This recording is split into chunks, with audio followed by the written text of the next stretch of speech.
Howdy salt climbers, Killian here. Hope you're all getting salty and getting fishy. I got a quick new product update and also one technical update. The website is getting worked on currently, so it's a buggy. Some customers are having a little trouble with it, so if your order can't get it to go through, just give me a call here at the shop. I'll take care of it, no problem. And here in the next day or so, it should be all straightened out. Nice new website. So looking forward to that. I'm sure we all know how this goes. As far as new products, I have again a new old product in a sense. I have the Quahog salt clam flavored with garlic. One of the things I learned dealing with clams is when I take like a 25 or 30 pound bag of surf clams and thaw them out, they smell like straight garlic.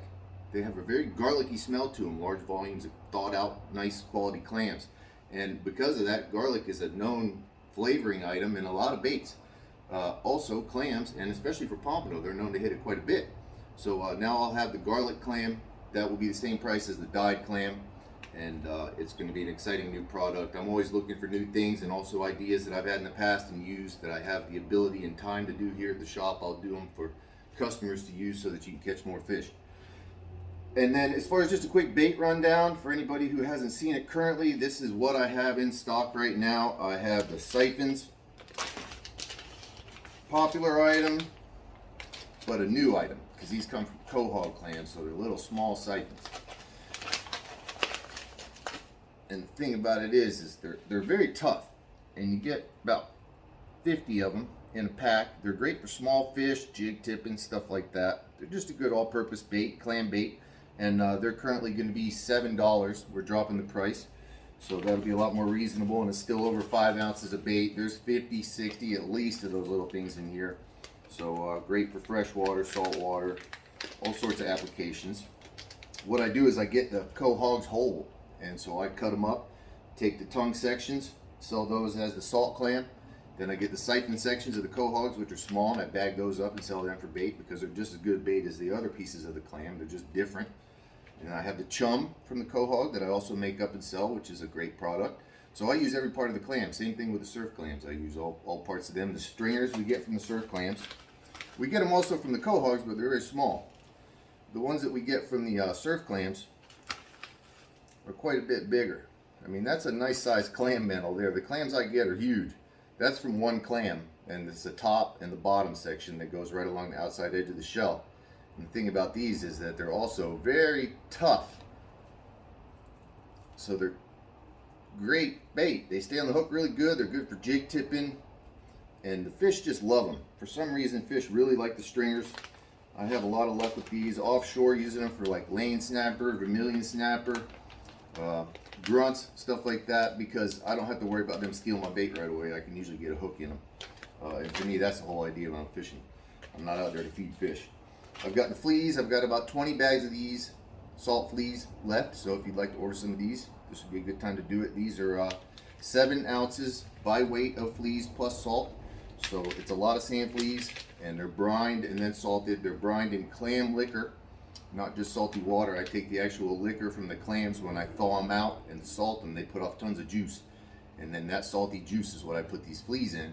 And then after that, I salt them up, send them off. So I'm the only guy in the country that'll send you fleas in the mail, high quality fleas, and these are excellent bait.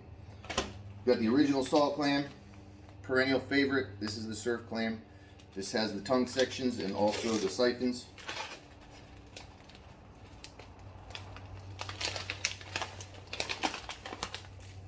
Tongue section. Just cut them in little pieces for bait. And the siphons on these surf clams are huge. And you get a few in a pack because there's one siphon per clam, so you know I make sure when I bag them up that everybody gets a fair amount of siphons. I don't siphon them off to another stream or anything. But that's one right there, and the inside of it was, you can see it's got the breathing hole and everything, and then this is the part that sticks outside the clamshell, the orange part. So because of that, it's very tough. And cut into strips.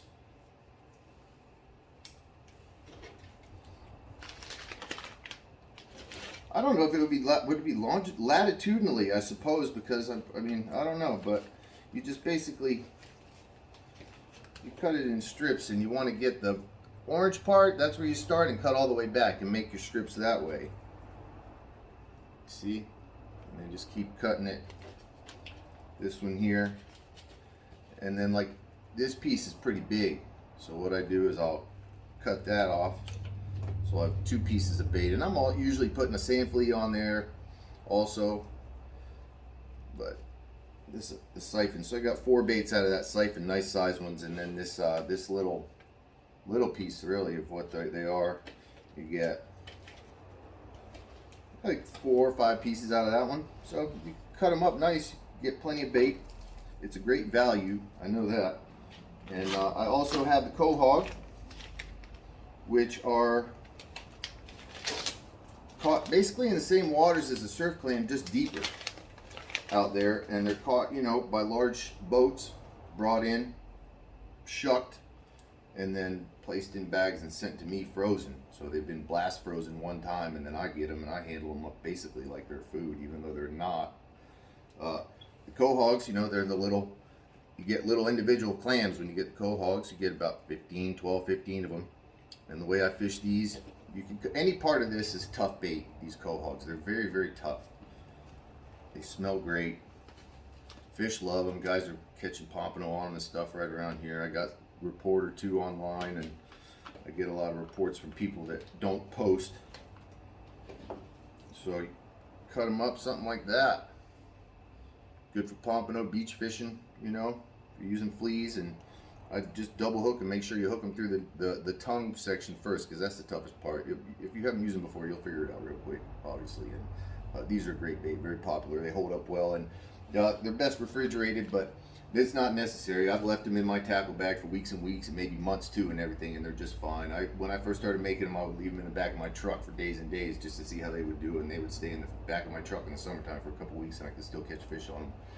So, you know, it's nice to take care of them, but it's not necessary in that sense either. That's one of the beauties of it, though. It's not a pain bait. It's an easy bait. Throw it in the bag, easy to put on the hook, easier to catch fish, or easy to catch fish relatively, you know, easy to store. It's just easy. So it makes it to where I can enjoy my fishing more and catch more fish. That's where it's at for me. You know, I love to fish, but I love catching fish. That's for sure. This is the pink quahog. I dye this stuff with a special bait that is a solar bait. So once it gets on your boat or on your hands or on your clothes or something like that, it'll fade away with the sun. So the downfall of that is to not leave it on that rail of the boat for hours while you're fishing, because it'll just start slowly turning back to clam color. The dye will just disappear. I have orange and pink right now, and I just made up a batch of quahog. So quahog will be chartreuse. I'll put these chartreuse in stock today or tomorrow, so I'll have all 3 colors. We have the squid. The squid is Humboldt squid wing. It comes from Peru, and they harvest them for food or whatever, and they cut the side wings off of the mantle of the squid, send those to me, and then I open those wings up and trim them to the size piece I like to trim them to, and that way also it takes up the dye better. And the actual fat pieces of the Humboldt squid are pretty darn fat. They're amazingly big squid. They're like 5 feet long, something like that. They're man eaters, Humboldt squid. They've been known to take down divers over in the Bay of Campeche or Cozumel, off of there, wherever that is. There's an area where the divers have to be careful about these squids right here. So it's kind of an interesting little dynamic. I have these in the regular color, 8 ounces of salted squid. So after I salt them and brine them and everything like that, I weigh them and pack them. You get 8 ounces plus salt. We have the regular color, very popular, and then the dyed baits are also very popular too. I'm going to get some purple here soon and start doing that color for deep water dropping, because that's a great color for deep water. And I may do chartreuse if there's any demand. If anybody gets a hold of me or anything, I might start doing the chartreuse squid too. My main focus is on clams, and the squid I just do the product I've used for a long time and stick with that right now, because I think it's really the best salted squid product out on the market. I know it is. And then the chum, quahog chum. This is ground up quahog, smaller chunks, excellent bait, relatively dry, pretty darn fluffy when you open it up. It's not like mucky. If you want more, a little bit on the muckier end, this is the surf clam chum. This has large chunks like the muscle, the bellies, because I'm not harvesting the bellies right now. I'm gonna maybe start doing that next year again. But for now, it has all the bellies, the muscle, whatever else I cut off of a whole surf clam that isn't in one of these bags goes into this chum. So the way I was using this stuff is offshore especially. I liked it because it just goes straight to the bottom. So I throw a couple chunks of this out right behind the boat, get it down to the bottom, get some feeding activity going, then I can start fishing that spot. If I want to chum it a little over time, something like that, I could throw out some more chunks of bait or use something in a bag. And this stuff here even works in a chum bag. You just got to squish it up once in a while to get it to go out of the bag, and then whatever's left over at the end of the day is actually tough bait. So it's kind of like survival of the fittest, then put it on the hook as far as chum goes. So, and with these right now, when you order one, I will send you another one for free because it'll fit in the box. But you get one free one per order. And then I have the rigs that I make. These are the Pomp Bosses. I just want to show you these. These are the triple rigs. I have these, and it's, you know, when you absolutely positively want to catch a fish, these are 40-pound fluorocarbon, 2-aught Eagle Claw circle hooks, quality floats, got a little orange bead on them, and then quality hardware. It has a clip for your lead on the bottom and a swivel on the top. So these are popular rigs. I sell them individually or in 6-packs. So let me know about that. Here's one of the chum bags I like to use with the Quahog chum, just for reference. I don't sell them currently, but these come from Bait Masters. I like this one because it's got a larger, the mesh I say is about a little under a 1/4 inch. I could even go with a little bit larger, like a 1/4 inch mesh bag. I think would be ideal with a Quahog chum. But this one right here, it looks like a little over 1/8 or something. This will work too. Just got to squish it once in a while. But the fine mesh chum bags really aren't the way to go with chum. You would use those for like a fine ground Manhattan or something like that. You want whatever mesh size is a little bit bigger to disperse enough chum without, you know, having it all disappear quickly. And just as this was I mentioned yesterday, is this is what I use to carry my bait around on the beach. Just a little Home Depot deal, and tie it up, and then I can take my bait. I'll just carry like salt clams on one side and fleas over here, whatever I'm using. And I got my bait. I can hang my pliers right here so they don't pull my shorts down, and saves me from running around on the beach like a maniac. Especially when the fish are biting and I'm going from one rod to another. This is definitely the way to go. I can carry everything with me, you know. So you can carry everything on a cart too, but the cart's still somewhere other than where I am. I like to have the stuff right with me. So this is a great way to do it, and simple and cheap. I think that's about it. I just wanted to run down the bait. If you have any questions, please let me know. You can reach me here at the shop at 772-918-8356. You can also get me on Messenger, email, Facebook, Instagram. I'm very accessible. So when you need to speak with me, it's not hard to do, and I am here to help all the salt clammers and future salt clammers to catch more fish. So get salty, get fishy.